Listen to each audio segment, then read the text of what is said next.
What's up, everybody? Welcome back to another episode of What the X. This is What the X, episode 68.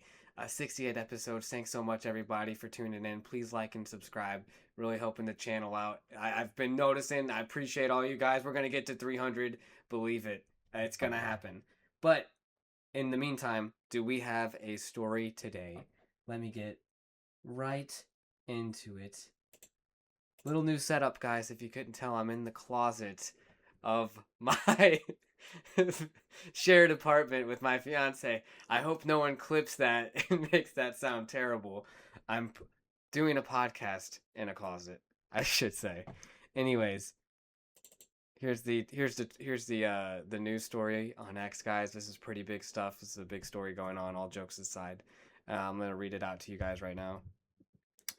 YouTubers' videos prompt federal raids on Minnesota daycares. Nick Shirley, a 23-year-old content creator, posted videos showing vacant daycares in Minneapolis, like Future Leaders Early Learning Center, which received $3.67 million in state child care funding despite no enrollment activity during his holiday visits.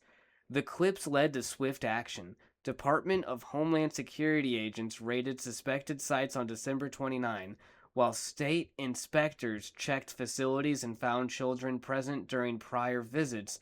Officials deny new fraud evidence at these centers, but past Minnesota scandals like Feeding Our Future fuel ongoing federal scrutiny into programs with billions in potential losses.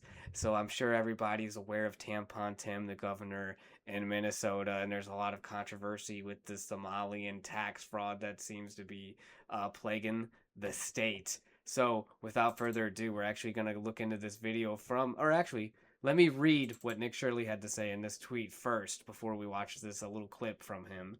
But here's Nick Shirley saying, "This daycare in Minnesota receives the most amount of money from the government at a staggering $3.670 million in CCAP funding, tax exempt, yet they can't even give you a paper to enroll your child.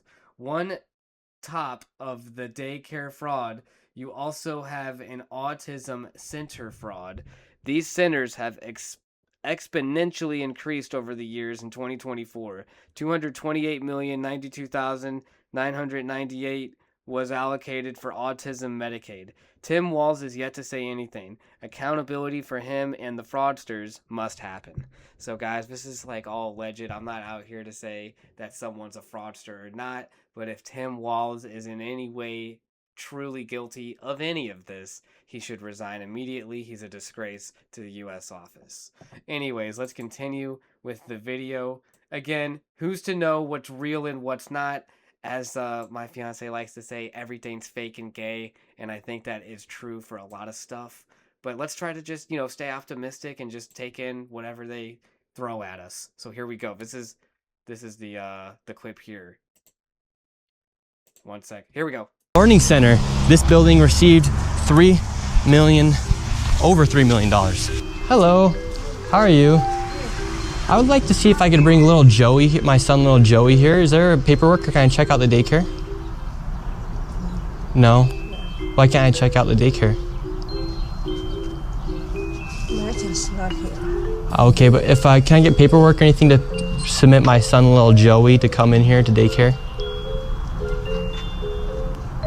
We'd really like to put Joey in this daycare. We've heard great things. I just wanted to kind of cut it short there because it's kind of just him going and questioning these Somalian people that are at these daycares and these autism centers, and they have no kids with them or have no idea what to respond with him having a camera in their face. Who knows, again, because again, guys, it's really important that we never dehumanize anyone. So just because there's some Somalian bad actors out there, that doesn't mean that there's not a bunch of great Somalian Americans out there. All right? So don't be hating people just because of their backgrounds, even though we should take a closer look maybe at these Somalian-run daycare centers and autism centers that are collecting a lot of money from the Minnesota taxpayers. That's just my thought on that.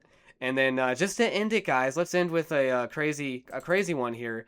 And with the new AI that I've been using, and I used it with Donald Trump on the last episode, if you remember, we're gonna just use Andrew Tate's own words and use the AI for him to essentially say this here.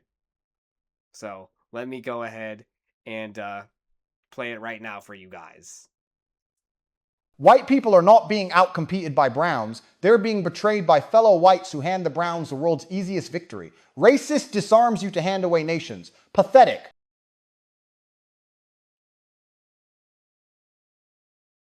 It's interesting because I would think that by that point he probably said it all. Guys, this is kind of, I'm working on this AI editing, so really I haven't made the clip yet with Andrew Tate talking in it. So that's going to be post, and we'll see if it matches up with the time that I've allotted and waited here. Just waiting to see. Maybe hopefully Andrew Tate said it within the time period that I didn't say anything. But either way, guys, this is always a work in progress, as you can see, and I'm going to phrase it a lot better here. I'm doing a podcast in a closet right now. Moving's been kind of crazy. Love that I'm making a big change with, the woman I love. So shout out to that. Happy New Year coming up, guys. We're going to have a strong 2026. This has been another episode of What the X? If you like that clip, feel free to click on this clip or even this clip. And then, hey, don't forget about that clip over here. Thanks, guys.